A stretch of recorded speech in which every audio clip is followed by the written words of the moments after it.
Let's do this.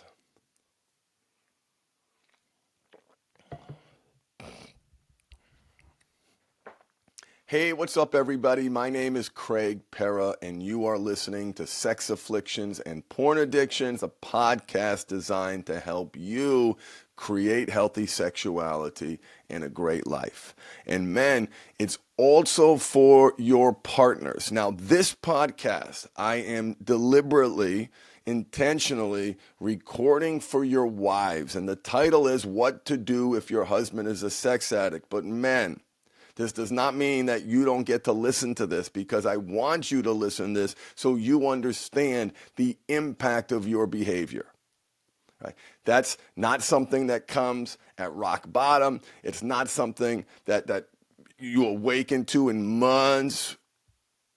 As you grow and as you heal, one of the developmental milestones for you is going to be the realization, holy shit, I hurt the one person I pledged to love, to support, to make safe.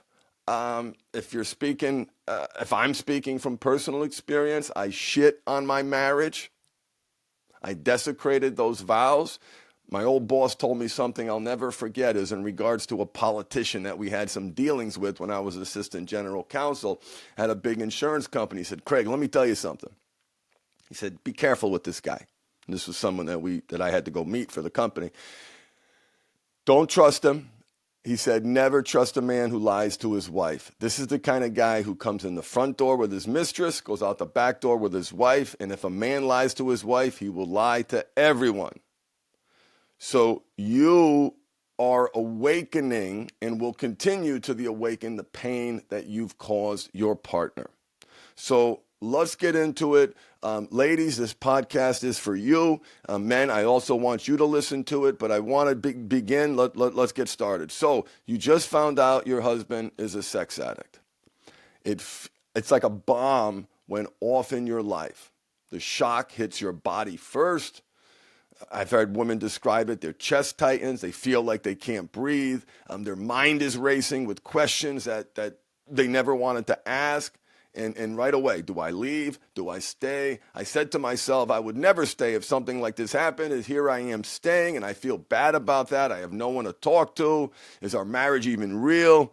This is betrayal trauma. It is real.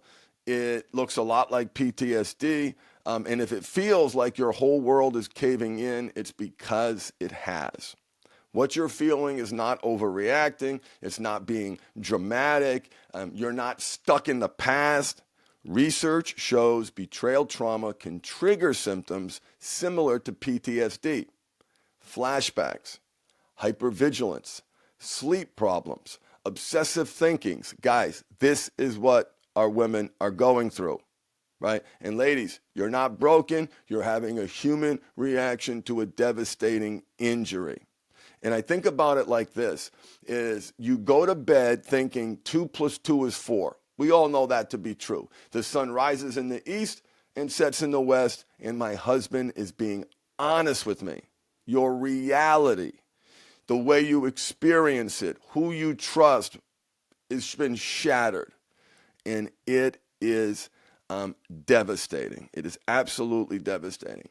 And for the first 24 hours, right, the mission there is to protect and stabilize, breathe and slow down. Big decisions can wait. Right now, your nervous system needs you more than your to-do list.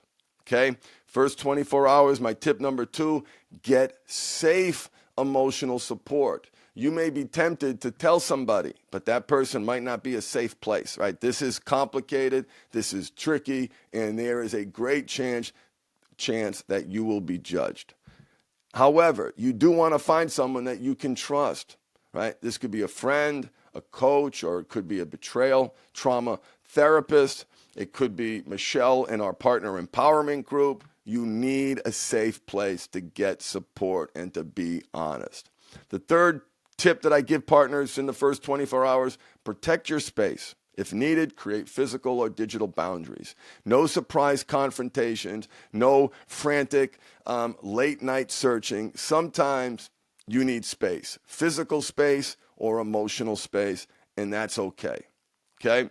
And document, don't decide. If you need details, take notes. Right now, clarity matters more than confrontation because your world has been turned upside down. Let me tell you what Sarah said. When I found out, this is one of our clients, I felt like my marriage was a lie. But working with Craig and Michelle, I learned two things fast. One, I'm not crazy, and two, I'm not alone. And she goes on to say the steps he gave me in our call, life support, yada, yada, that's all nice and well. But this is common. You are not crazy. You are not crazy. You are wounded. You are traumatized. And let me tell you something about our philosophy is betrayal, trauma causes wounds that you must treat. You must treat. If you do not treat those wounds, there is no way that you are going to be successful long term. It just doesn't work that way. You have to. Think about it like a physical injury. Think about it like you've been in a car accident, right? You told him not to text. He texted. You got in a car accident anyway. But that doesn't mean that you don't go to PT or go to OT or get the diagnostic test just because he did it. No, you need help. This is for you. This is something that you do for you. And that is really, really, really important that you prioritize what's important. So let's get into specifically 7 things that you can do or not do. We're going to talk about some things you cannot do if you just found out that your husband is a sex addict. Number 1, don't rush into any big decisions. When your world gets rocked by betrayal, the first question that hits is, should I stay or should I go? Shame on anyone who is judging your decision. I will always say that, but in challenging economic times, please, you know why Michelle stayed in the beginning? She thought it was love. She thought that she wanted to pull me up, help me, pull me up out of the morass and help me be a better person and a better father. Yes, that was part of it. She stayed initially for financial reasons. She didn't think about going anywhere until she straightened out her financial house. I was the provider. She was a stay-at-home mom. Hadn't been in the workforce for many, many years. Shame on anybody who is judging you for your decision. You want to be in a place where you feel supported. That being said, don't rush into any big decisions. That is basic advice when you're angry, when you're hurt, when you're devastated. If you're watching this, listening to this, no big decisions. Michelle gave herself permission to breathe. She gave herself permission to gather herself financially, emotionally, and spiritually. You can leave anytime, but right now, you can also just not leave today. And if you choose not to decide, you still have made a choice, and that's a powerful choice. The next thing that you must do is you must take care of yourself, because right now, your central nervous system is on fire. And if you want to survive this trauma, kind of good news, bad news, you have to thrive. Survival is not enough to take you out of this hole that you're in. And your number one job, if your husband is a sex addict, is to take care of yourself. In our partner group, Michelle teaches something that we call the Fundamental 5. It is the basics. And when you are in chaos and when you are in trauma, it is so easy to overlook the basics, but we're not going to do that. You must eat well. You must rest. Your body's going through hell. You must hydrate. You must exercise, and you must practice mindfulness. Okay? Focus on these basics. Focus on these basics with a belief system that you are worthy, that you deserve love, that you are worthy of dignity and respect, and you are going to prove it by treating yourself with dignity and respect. And this is your call to action, because that's the only way out. You must thrive. You must thrive. Next step, get support, but be smart about it. And I touched on this earlier. You can't do this alone. but you just can't turn to anyone either, right? Not all support is created equal. You'll be judged. Others will gaslight you. What you need is trauma-informed support from someone who's been there. So we have a couple of programs that, one, we offer our partner empowerment group, and we're also great friends with Dr. Debbie Silber, who runs the Post-Betrayal Transformation Institute. Her link to her program is down below. Get help. We've got a podcast. We've got groups. You need people who understand betrayal trauma because they lived it. So if you are isolating, I beg of you, please stop.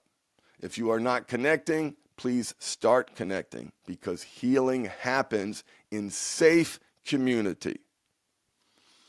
Next, you have to feel your feelings without judging them, and this is ridiculously hard.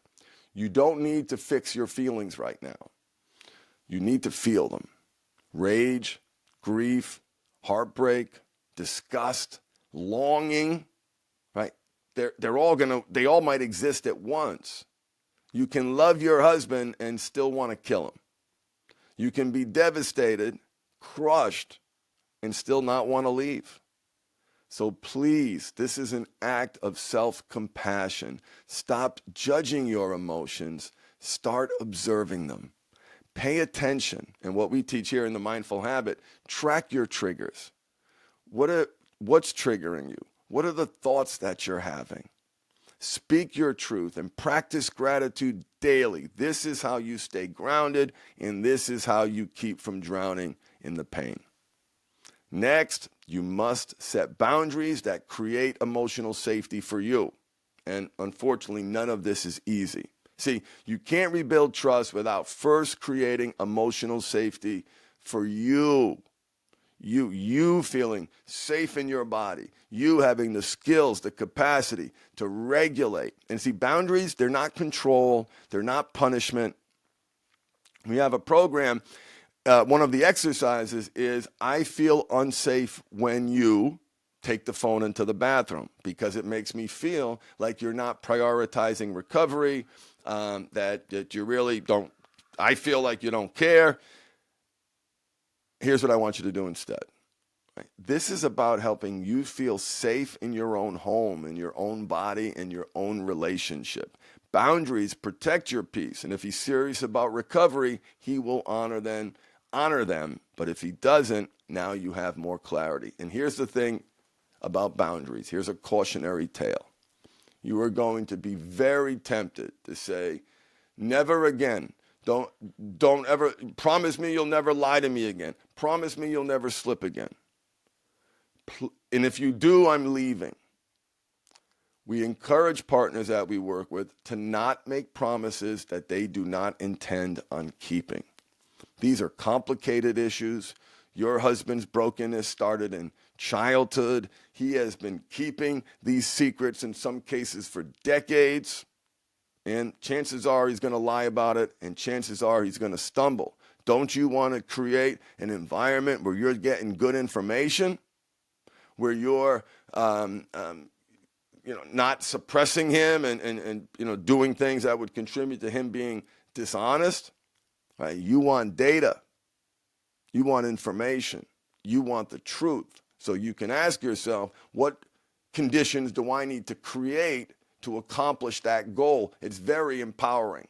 And one of these days, Michelle and I are going to do a podcast on her use of how she reclaimed the word manipulate.